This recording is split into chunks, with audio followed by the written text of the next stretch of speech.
but I have the other ones available in there. Wait. But What? So, Luke, what are you drinking today? Coca-Cola. Morning on the way to the gym and set my ukulele on top of the car and then drove off down the road. I need a bow after that. Thank you. All right. Thank you for that. Thank you.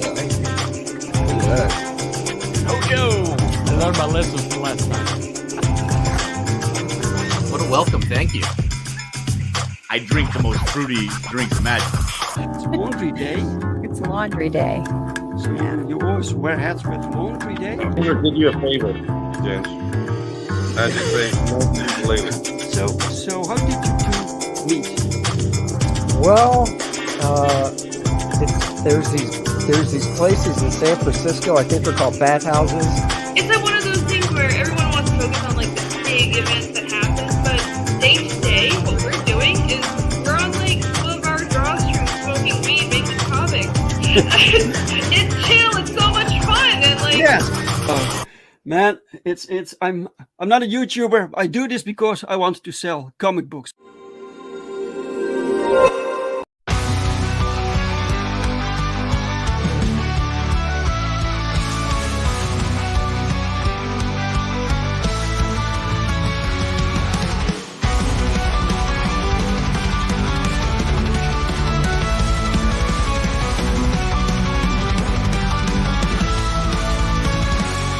Him in heart fixed and tall, frozen visage cold as ice. With the evening star he flies through the storm's haunting cries. Archer of the frozen lands, king's own proud place within his hands. Succession, destiny calls. In the twilight he stands. Hear the horn sound so clear. Hear the war cry, no regrets. Every fight brings destiny nearer. A saga of sunsets. Saga of sunsets. Battlefields of frost and flame, in his chakras fire and pain. On his path the legends claim the echoes of his name.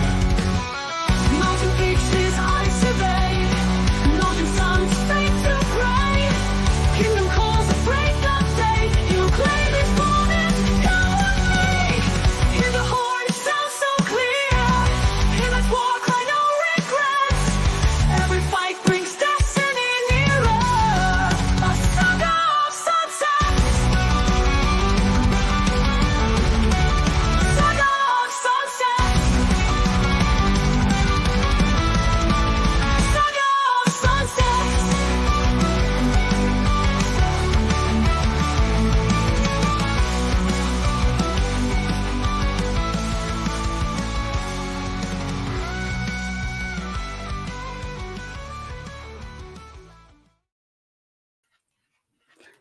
That rocks, man. That rocks. Woo! Yes! It is Sunday, guys. It is Sunday. You know what that means. Another episode of A Drink with Brink, where I talk with other indie creators about their hopes and their dreams and their lives, but also their books and their campaigns. Because, frankly, I'm kind of done with mainstream, with corporate comics. They kind of suck. They're boring. And indie is where their passion is. Whew, yes, I hope you're all having a fantastic weekend. My weekend has been busy. I've been busy writing. I'm writing this sequence, guys. It's driving me nuts. It's like I have this superhero battle scene with 32 characters. Holy shit! It's a real challenge. It's really fun, but it takes a lot of time. It's like I did 1 week over 2 pages to puzzle it all together to make it work, you know? Holy shit. But we'll get it done. We'll get it done, guys. And we crossed 600 subscribers to this channel. Just today. So thank you all so much for subscribing, guys. Thank you. It's been a while before we reached this point, and I was losing subscribers for some reason. the last few days. And but now it went back up, and we're now at 601. Thank you all so much. We must celebrate sometime soon. We can do an extra celebration show with some giveaways or whatever, just something fun, you know. So yes, let's see who's with us in the chat today. I saw some people in the chat. We have AC Pritchard in the chat. Don't forget to smash that like button. Yes, please do that. All you cool people watching, press the like button. And AC Pritchard is waiting in the green room right now. We'll bring him up in a few minutes. Back A Saga of Sunsets, which is the campaign we're talking about today. The link to that is pinned in the chat, guys. You can check it out if you want. Welcome, Gorilla Mar. Gorilla Mar, what's up, guys? Welcome, sir. Guys, sign up to Gorilla Mar's YouTube channel. He has his own channel. He does these reviews of indie comics. Really cool. And we have John A. Douglas in the chat. John A. Douglas. Dropping some love from my fellow orc creator AC Pritchard. Oh, look at this! Look at this! It's small world, guys. In this indie scene, many people seem to know each other. Hell yeah, it does. Shout out to Critical Blast and Hill Douglas. Critical Blast is great. I'm working with Critical Blast also. Oh, by the way, I forgot to talk about that guys. Talking about Critical Blast. I shared some photos yesterday or the day before of the Perfect 10 Artist Edition. It is printed. So it's at Critical Blast right now. This hardcover 130-page book. They will be shipped out starting this week. So fulfillment starts this week. And then I will get some books also, and I will fulfill European backers. So yeah, things are in motion, and thank you all for making this happen, guys. Without you, we couldn't make this fantastic book. Thank you. That is a challenge. Yeah. Wait. Mike is here. Welcome, Mike. The like is smashed. I'm caught up, and cheers to another drink. Oh, welcome, Mike, all the way from Canada. How are you doing, sir? Then we have 58 Underground is with us today. Nice to see you, sir. 58 Underground. Hello. How are you doing? And Gorilla Mar, hey, thanks for that shout out, Dave. I appreciate it. And thank you, AC Pritchard, for the sub. Yes, that's how we do it over here in Indie World. I already got a Critical Blast shipping notice from the artist. Really? Oh, he's working fast. He's working fast. First the backers. I told RJ, first the backers, then you can send it over to me. So yeah. Before they've even posted photo. Really? Wow. Things are moving. Excellent. All right, guys. It is time for the guest. It is time for the guest of the hour. It's a brand new guest to the show. Never been on the show before, which is cool. So I can introduce you to new people and new people to you. So let's see if I have everything set up here. I think that I do. Wait. Yes, there we go. There we go, guys. Let's have a very warm welcome for the guest for today, Mr. A.C. Pritchard.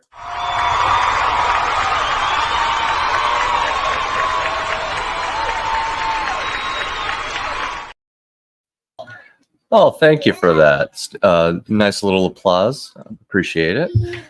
Yes, sir. Yes, sir. It takes me back to music. How are you doing, AC? Oh, I'm doing good. Just had a nice, good morning. Did all the morning chores and everything, hanging out with the family, and now I'm here. So morning chores, yes. Yes. Sunday chores. Yes, taking care of the dogs and just waking up and getting ready. So. And writing? Did you say writing? Well, I try to do a little bit of writing every day if I can. I thought that I heard writing. That's yes, that's like my thing. Hey, writing, interesting. And I mean, even if I can't do a little writing, I still will, one way or another, some sort of creative thing. Like it could be world building or whatever it is, planning, even outlining, whatever, just try to do something. Sure. Applause from Gorilla Mar, and Mike says, Yes. welcome, AC. Yes. Thank Excellent. you. AC, before we talk about anything, I need to ask you the question. What are you drinking? I am currently drinking coffee with sugar and milk. All right, coffee. That's good. Yeah. Like I said, it's like afternoon over here, so Sure. But I will probably move on to energy drinks eventually, and then maybe, who knows, have a beer or two later. Yeah. But Slowly building up to the rough stuff. yes, Right. yes. Jens, we're drinking coffee today. Don't you talk to me before I have my coffee. Oh, I need some more coffee. Okay. Yep. It's so true. Oh, right. All right. So where are you from, AC? Well, I'm from the Midwest, Minnesota specifically, the Minnesota. land of 10,000 lakes, so to speak. Yeah, 10,000 lakes. Wait, Heartland of America. Put on the ticker. I prepared a ticker. There we go. I didn't forget it today. Cool. Excellent. Almost professional, right? Yeah, that's awesome, man. I got to figure out the ticker and the overlays a little better on my end, for sure. Wow. All right. So you are a comic book creator, writer. Other like creative things that you musician. Yeah, that's probably what I mean, I've been writing my whole life, so I would have the most experience writing, but music would probably be the most public career experience. I was a performer, songwriter, the whole nine. I did a majority of the lyrics, like I said, writing my whole life.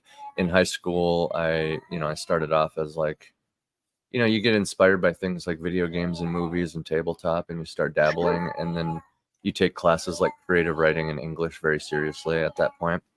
And then, from there I got into a spot at my local newspaper. They actually gave me a little column. They were paying me $5 an article. It was like nothing, but I got to go see movies for free and review them. Oh, you were a movie critic or reviewer. Yeah, when I was younger, but that's where it starts.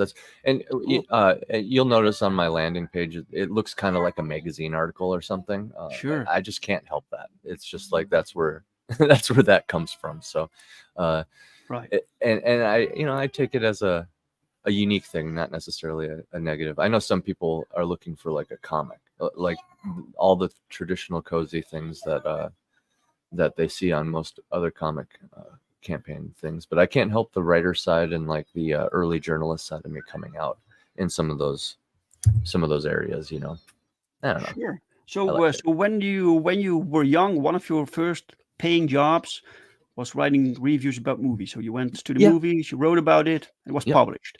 Yep.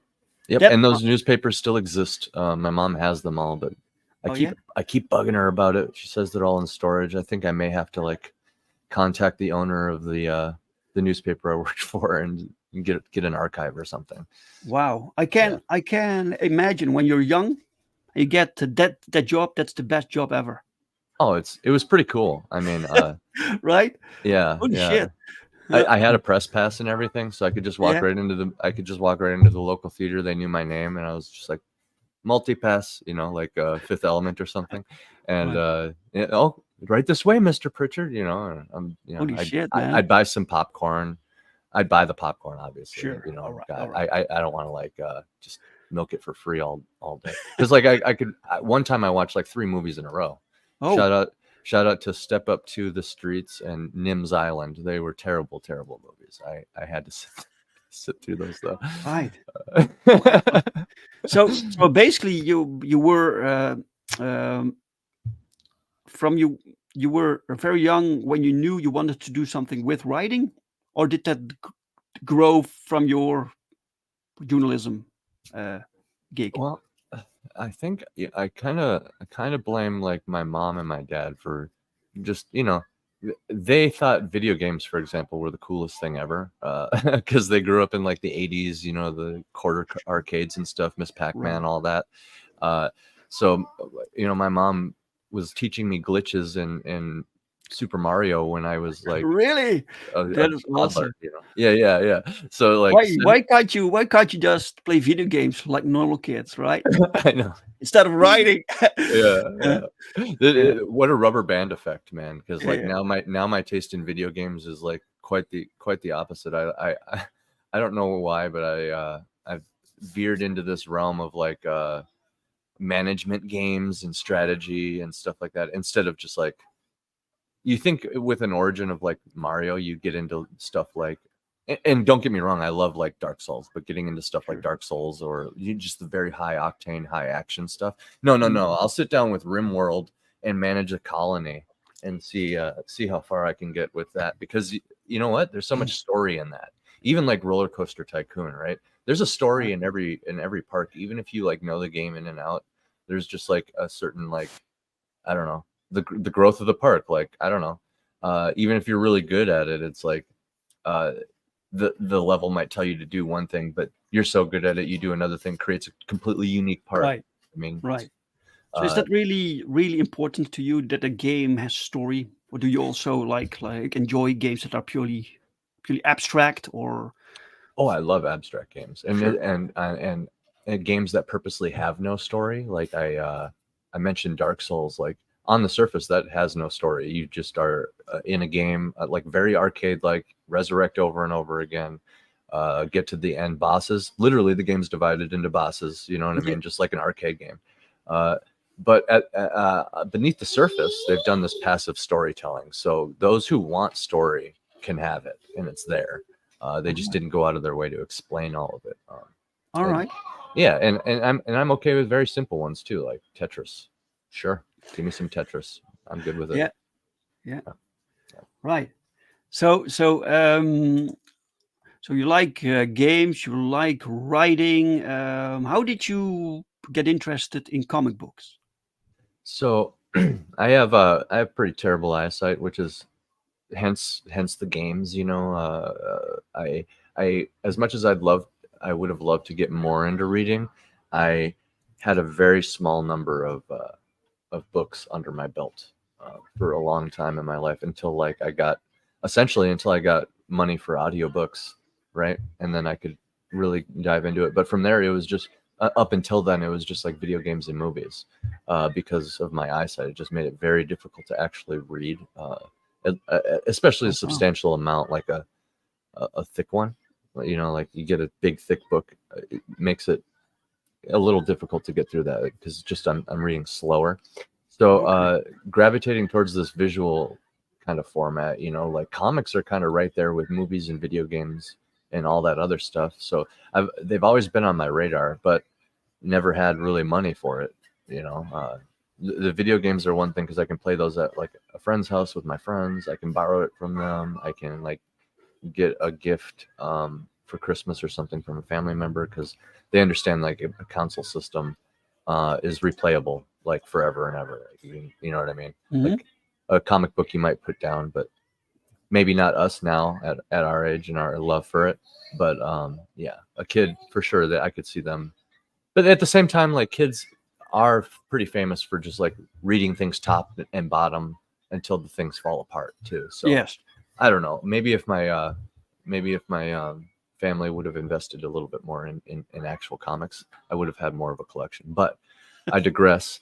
The video games, movies, and stuff only lit a fire for like the visual format for me. I've always loved comics, even if I haven't owned them. I've understood like it's an art book and a story at the same time. So essentially, since like my career in music kind of like took off, I got a finer understanding for like art in general and like indie and stuff like that.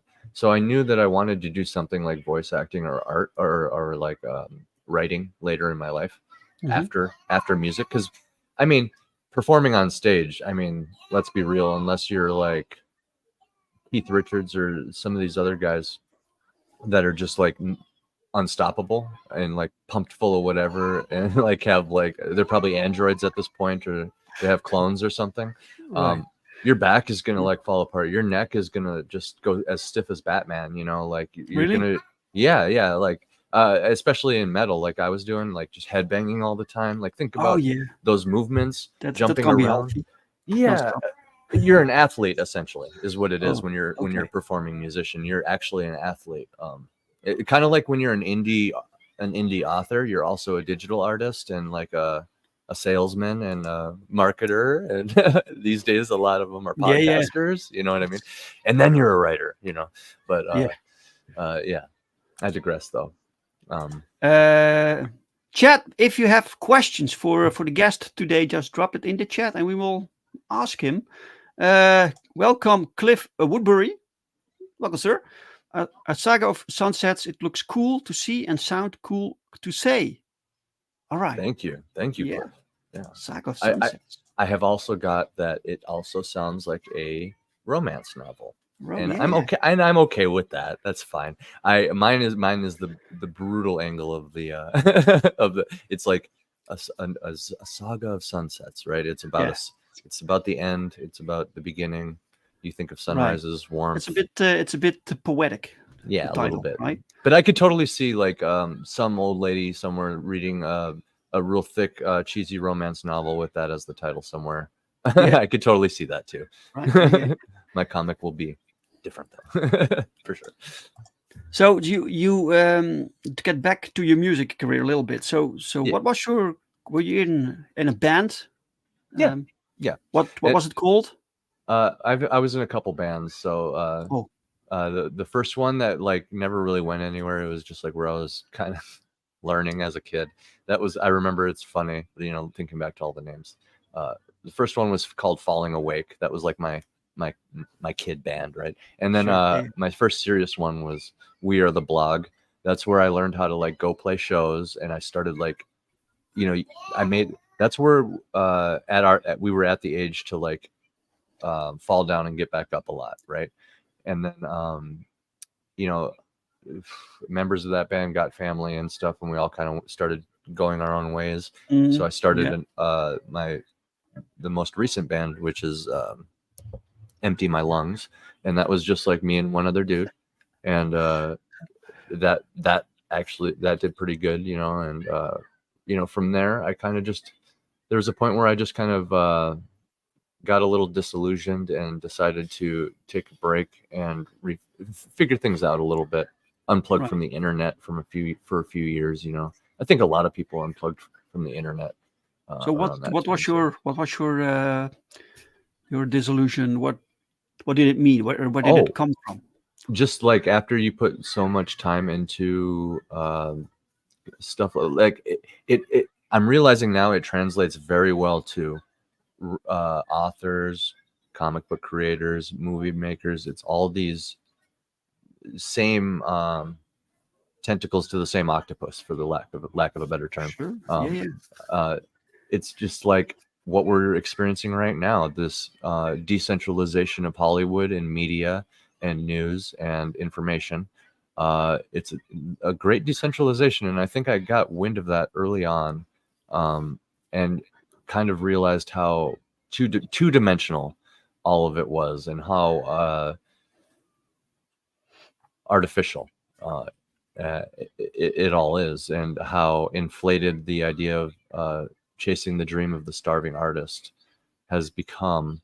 And it's so inflated that, you know, just a slight poke will pop it, you know what I mean? Bring it all crashing down, right? Like there's no reason to just form a band, hit the road, and obsess about shows right off the bat, go right to touring and starving, and put yourself in danger and for not that much return, when you could be putting that same amount of passion and energy into the backside of things, like kind of like what we're doing right here, the comfort of our own home, promoting, doing things smart, making connections instead of, I don't know, it's just I chalk it up to that young rebellious spirit. You need to go explore the world. You don't know the world, so you go and see. And I just think places like Hollywood have kind of corrupted that to an extreme extent, where you have a whole culture of starving artists, quite literally, who don't really care at all about like their rights and stuff. It's pretty Right. crazy. Yeah, It's yeah. pretty crazy. Yeah. Yeah, a lot of demand also. A lot of people want to make it somewhere in some industry, you know, and there isn't that much work. You know, it's you really need to Yep. create it. It's Yeah. by the way, welcome Bat Sauce. He says beep beep. Welcome, sir. Hail, Um, bats. Mike says controlled even. Yeah, because that's part of it. You have everything so unstable. Like you have the entire crowd of people that are opining for the position that you hold on the power structure, extremely unstable, and they're really easy to control. Because think about it, starving artist, dangle a little bit of food, just a little bit of food, a scrap of food in front of that, and they're gonna jump. They will jump. They'll do anything. They'll sign that 8% contract. You know what I mean? They'll right. They'll do whatever. So and they know that. So and you know, there's other probably weird things rippling out from there, like some deep state stuff going on too. I don't know. Maybe even some outside of some foreign enemies type of stuff going on too. Yeah, I don't know. I don't know. All I know is that the rock star lifestyle, for lack of a better term, where you just don't give a crap about anything, needs to be confronted, I think. So is it comparable to the comic book industry that it's Yes. sometimes best to go your own way, to go indie, like Yes, music, yes. and also comics and novels, maybe, you know? I realized that entire career in music was me just being an indie, and that's why I so comfortably just picked it right back up when I plugged back into the internet, so to speak, and published wrote my first book, and then published my first short story collection and stuff.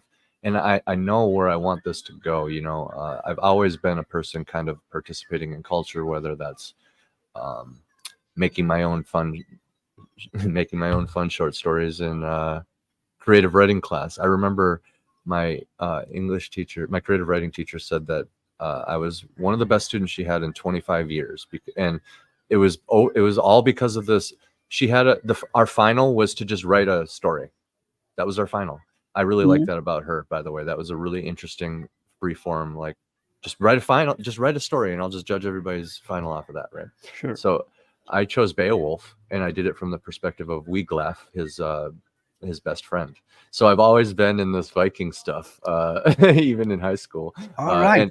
And it was like first person. So imagine the epic of Beowulf from the best friend's perspective. So anyway, I've sent from that to reviewing and commentating on culture, to creating music and performing. And actually, I kind of fancied myself a little bit of a, I don't know. I tried to be a good role model, the best I could. But everybody has their shortcomings, you know what I mean? And you get caught up in the life, you know. But I did understand that in music, there's just a natural inclination for your audience's age to just skyrocket downward.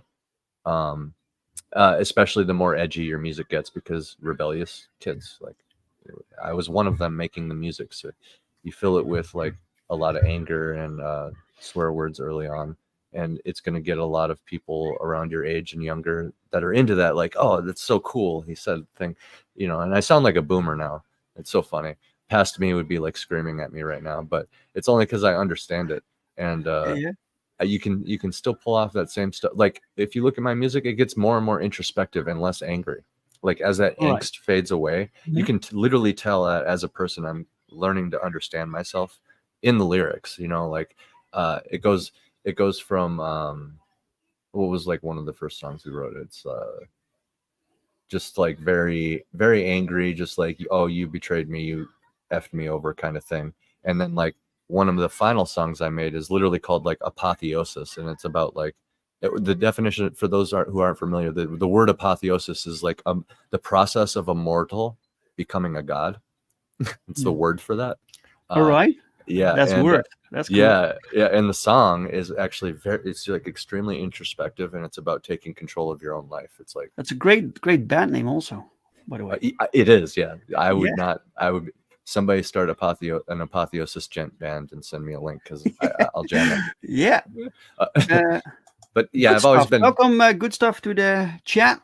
Guys, if you need trailers done for your campaign, reach out to Good Stuff. I'm sorry. Oh, you're sorry, good. sir. I was just saying I've just always been trying to participate in culture, and I realized that like there's no difference in all these things. You know what I mean? Even the movie review for the newspaper, it's technically working for the man, right? Which is why I didn't last there. Like I could go into details there. There's some disillusionment with that too. There's a reason I didn't stick around at the newspaper, and it's for all the things we clearly see nowadays. you can probably guess that it's just some bull crap, right? I said $5 an article for starters, and I didn't care about the price. But there's other strings attached too when they're publishing you. But yeah. I digress. I say, yeah, man. I think that is very, very, very interesting. You still do music, by the way. You still do that. Yeah, I just released an album under Iron Age Media, their Tempered Records thing. It's called First Strike. I believe it's available on ironage.media or around all the Anvil magazine stuff. You could probably find it somewhere. Oh, cool! It's connected to Iron Age magazine. Yeah, and it's like a super group. He got like 5 different of us musicians together, and we collaborated on a song together, and we each wrote our own. So that is excellent. Yeah, that is cool. Yeah. Welcome, Jolly Green. Happy Sunday. Happy Sunday to you, man. Welcome to the show. Let's dive into your campaign. AC. Let's see. Present.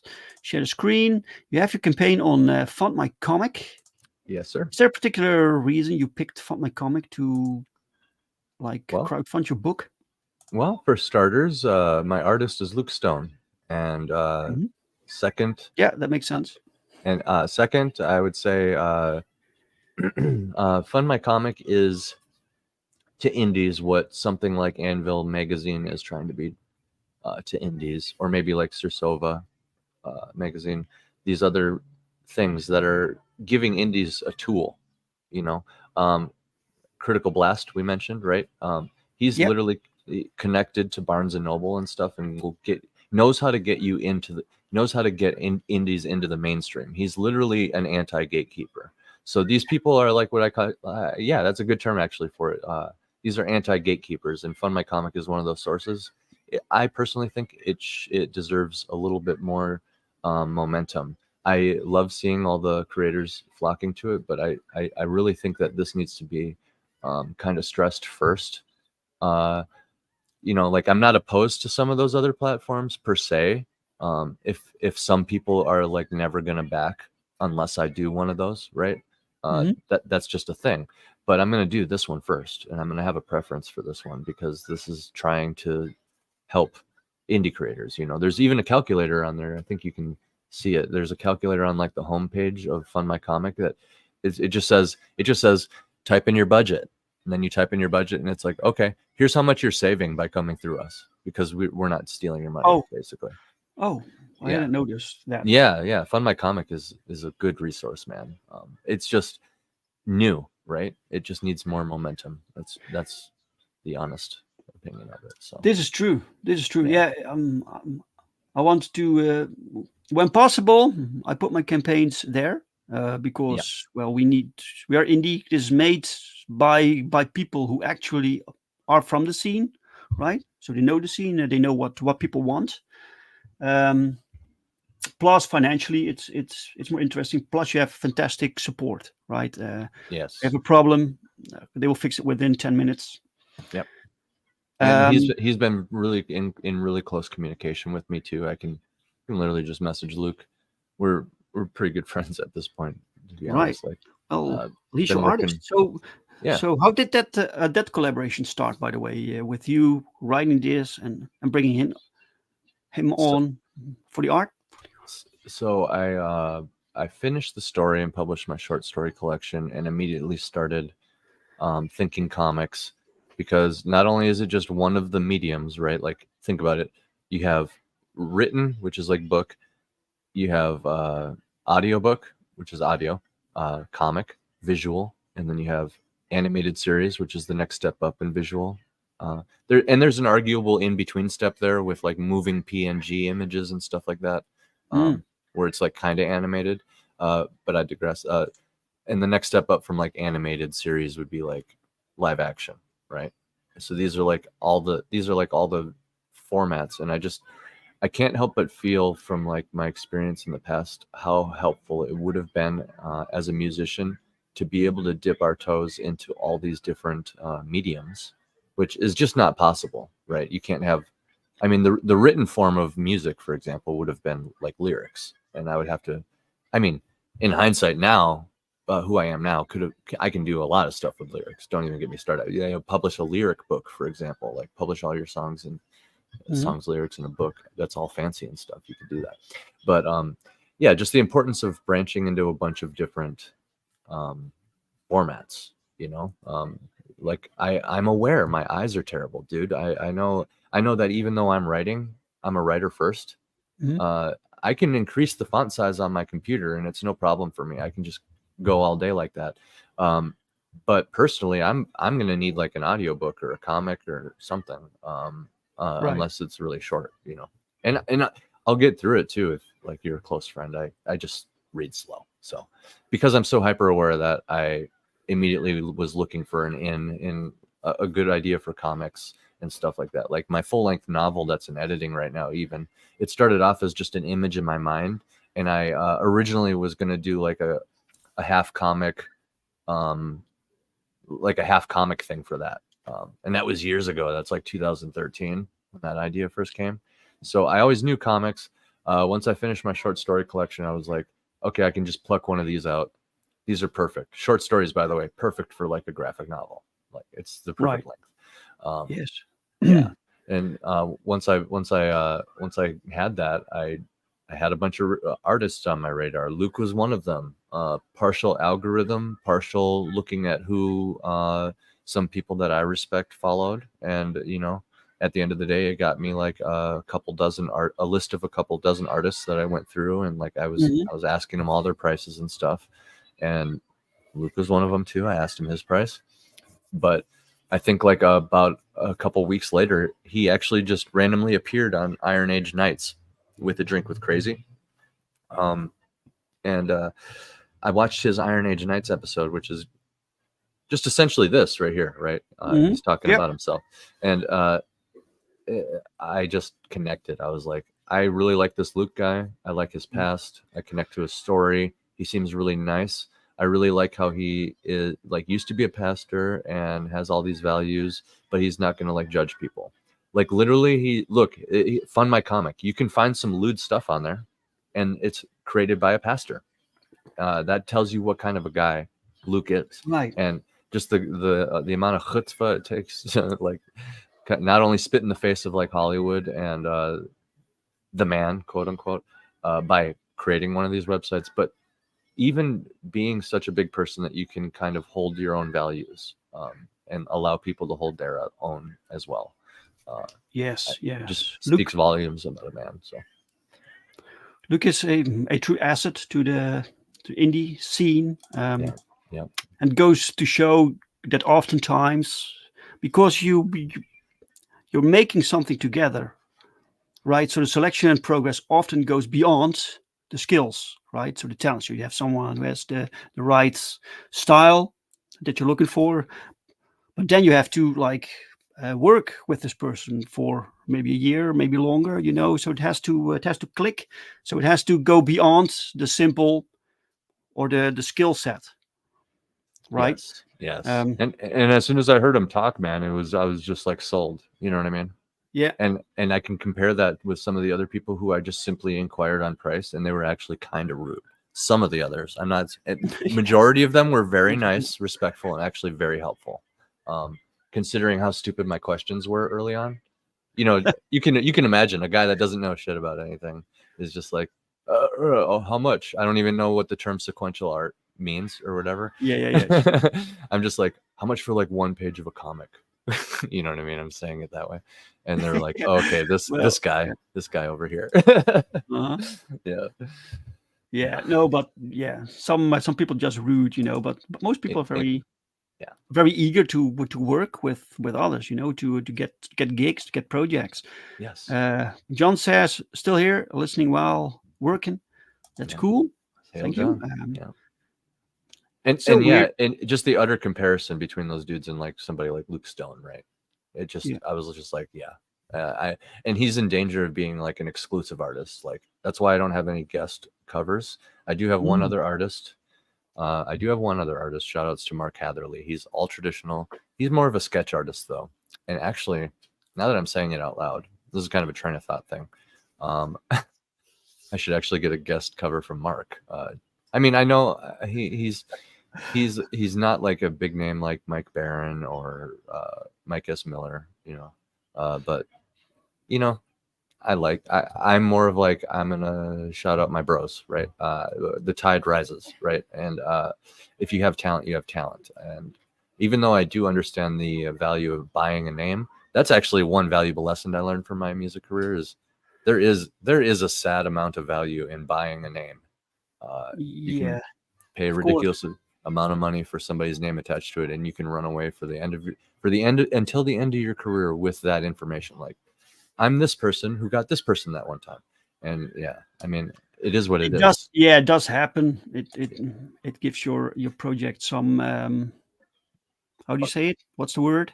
Momentum, some credibility. Credibility. Yes. Yeah. So, but every big artist started small ones, So we all start somewhere. Let me read a few comments from the chat. Cliff says, I see it as an epic journey that has much darkness, evil, but in between all the hardships and darkness, there are bright days. Nice. Sure. It probably refers to something that I can't remember. Is that what Cliff is talking about? Saga of Sunsets here? Yeah. Oh, that's possible. Yeah. Welcome to the chat. Flip City Magazine. He says, I was instructed by AC over on Twitter to get in here. Well, you're very welcome. Thank you, Flip City. Right. Excellent. Welcome to all the new people. Please subscribe and give this little stream a like. Right. Let's talk a little bit about your book before we forget. Right. So yes. The Saga of Sunsets. What is this about? What is the premise here? So it is for fans of like traditional fantasy. You can bust out your D20s.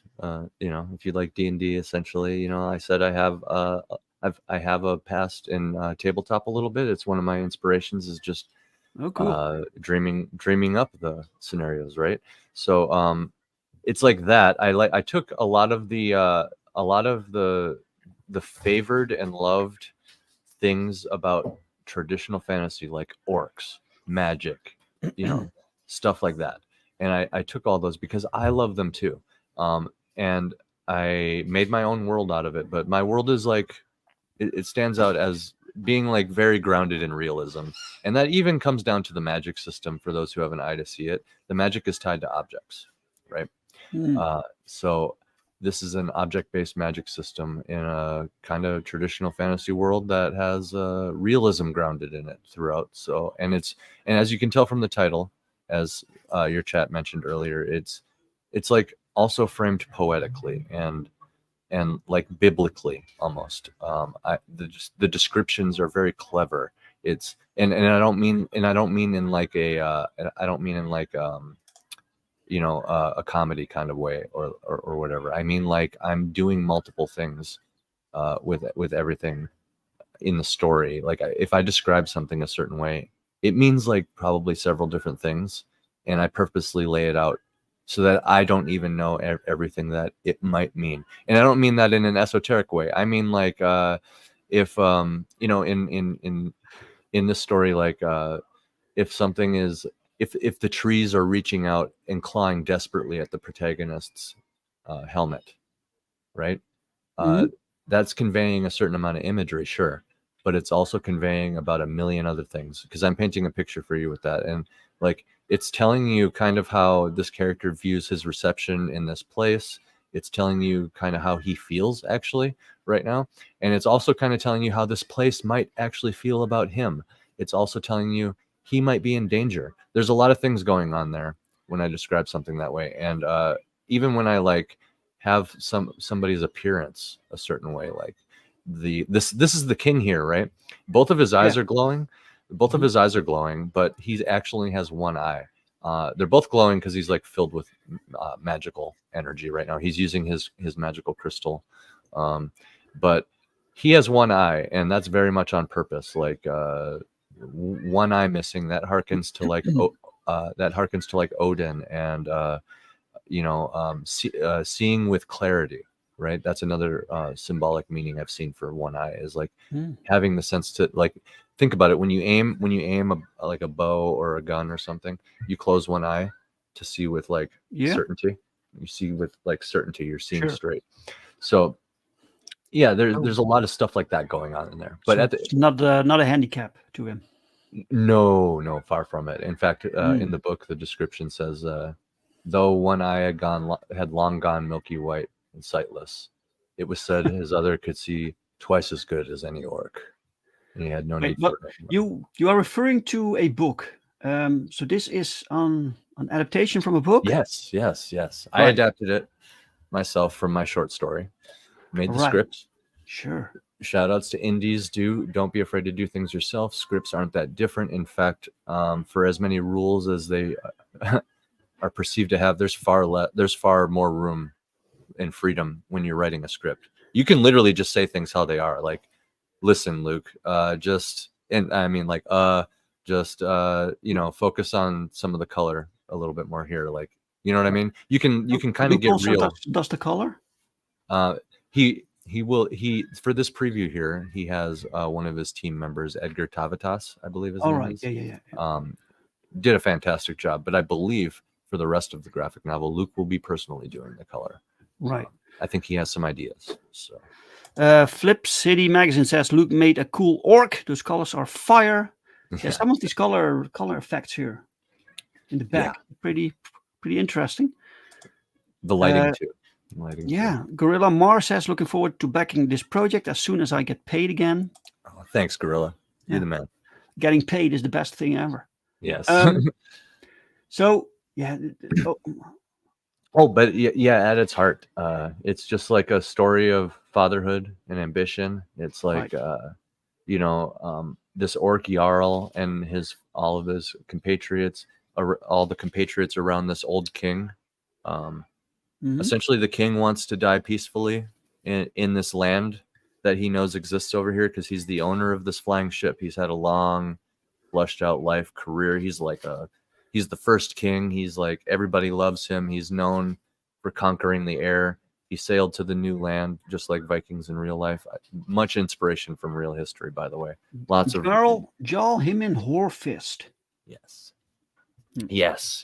Like frozen fists. Look at you on this photo, looking all badass. Thanks, man. My wife took that. That was like right after we first met too. So. She's my editor, also, by the way.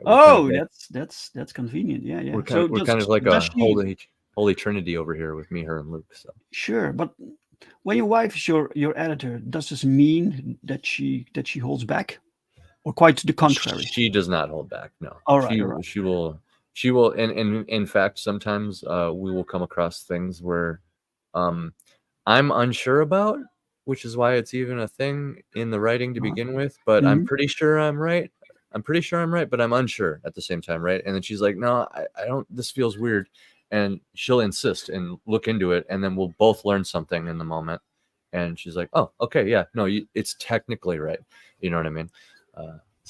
And a lot of those times she's very close. Like she's like, it's like we're both right kind of thing. Like it's just a technicality. What's the plan for this book? Is this one story? Is it done, or is it a? It's one book, one complete graphic novel. Yep, and it could potentially get into the 100 page range, because this 72 page count right here is the that's the bare minimum. Looking at the script and the direction of it, that's the bare minimum I would need to finish it up. but that's not accounting for splash pages. So once you get splash pages and other stuff like that in there, this could break 100 pages. It's over 10,000 words in the source material, and I'm not in a hurry. That's the other thing. I'm not in a hurry. I'm not going to like try to gloss over things just to, I don't know, reach a certain page number. That's another reason why I wanted to do it in one book, because I found in the initial script I did, which was for a 24-page issue, right? The standard 24-page issue. I found that I started having those types of thoughts where it's like, well, if I just kind of do this, I can get to that next page. Or if I hold back here, I can kind of like prevent going to the next page or something like that. And I feel like that started holding me back. And so I started thinking about the whole book, because I was like, listen, it's going to be 3 issues or it's going to be 1 book. And 3 issues in 1 book is not that much of a difference. I might as well just go for the big tamale, right? Because I can always just keep, like, this is keep it all mode on FundMyComic, because I plan on making this regardless. This is part of my small business as an indie creator. This is my foyer into visual format. I have the audiobook for my entire short story collection done. I'm going to personally edit that. And the companion audiobook for this particular story in that collection actually comes with this for a lot of the backers. Initially, if they have to wait longer than like everybody's going to get it, basically. You know, there's a lot of things. And like I said earlier, I'm just trying to cast out into a bunch of different ponds here, because I feel like I understand that's what a lot of people need to think about, is like, yeah, you can go hard on just writing book after book after book, but after a certain extent, it does a disservice to you, because it almost becomes, how do I put it? It's like you're fishing in the same stream, and like, yeah, even though there's more fish, you could just do 2 birds. You could like multitask, right? And have like, think of anime. Anime is dominating. The East is completely drinking the West's milkshake as far as comics go, and that's not. It sucks. Don't get me wrong. That completely sucks. But why? It's because they understand this multiple format thing. The term an anime intro, like that intro I sent you that I just revealed on the show today. That's basically an anime intro, right? If there was like some DBZ style animations on screen with all the characters and stuff flying around doing stuff, that would have been an anime song. So that term is actually a thing. They go into the music, they make a Attack on Titan opening theme song, right? And they get people involved on it culturally, and then they make it visually, like in an animated version, and they have the manga, and all of these things sell each other, right? These all sell each other. The song, they're like, what's the song for? It's for this anime intro. They go check out the anime. They're like, that's cool. I want the manga. They go buy the manga. You know what I mean? And it's because of multiple formats. Like, I don't know. What if they check out the audiobook and see that there's a comic? It's vice versa too. I don't know. I understand the importance of that. I think. This also on audiobook. Yeah. Okay. I'm gonna try to do everything, and the end goal is like animation. Okay.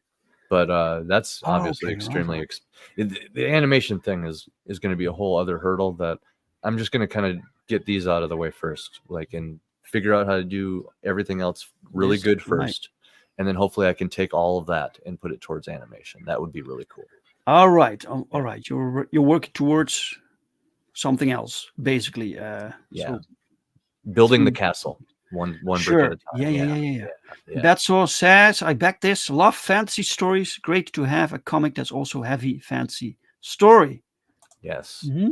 Yeah, I don't know how many comics are actually just like straight up fantasy.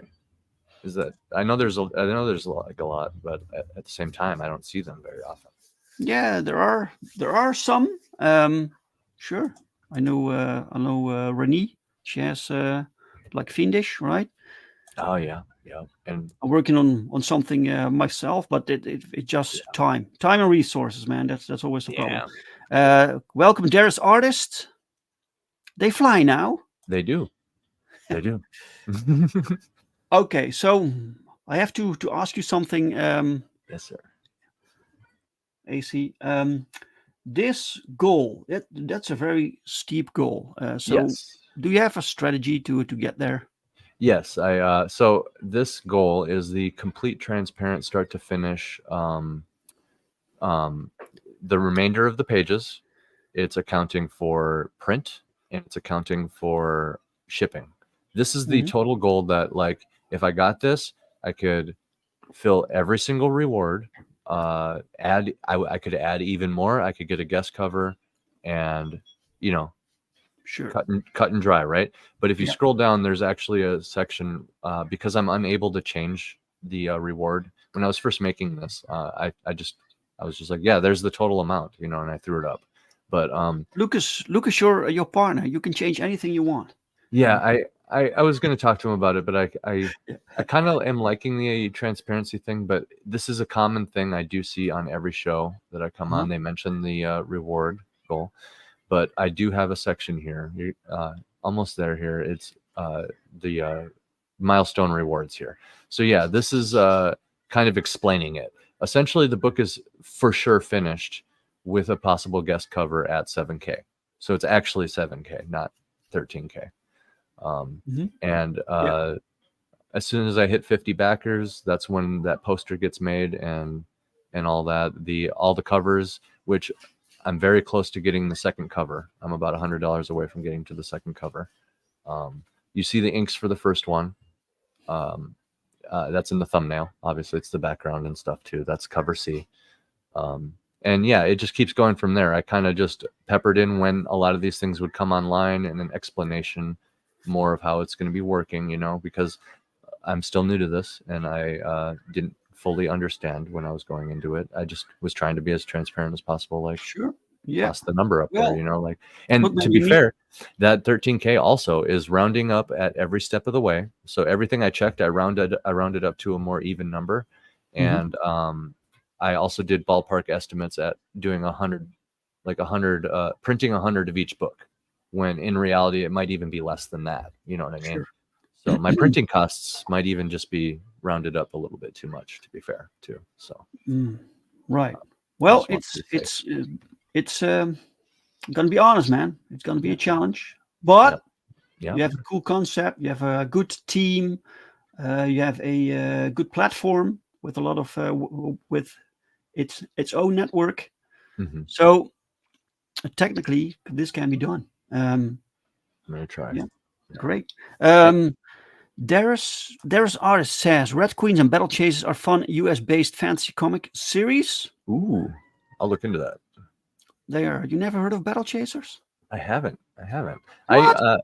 I very like. We're in a time where like the algorithm very much just decides what we see. So it's like I only have access to like who's on my list on Twitter. I try to follow everybody back every now and then. I still jump in the For You, but yeah, I've very much still got to acquire. I got to know who's who. You know, I just met you, for example. I just met Critical Blast. Trying to make my rounds here, and we'll get there. Wow, excellent. You have 12 backers. Let's refresh. Maybe you have a new backer, maybe not. If not, that's cool. We can share it out, guys. So if you're watching, guys, let's share out this campaign, get more eyes on it, talk about it. A Saga of Sunsets. It's a cool looking campaign. And to be fair, we can use a little bit of fancy within our indie scene, right? Yeah, it's really cool. Yeah. And it, you know, we're a pro family team, me and Luke. I think we both have children, you know, and the story's about fatherhood.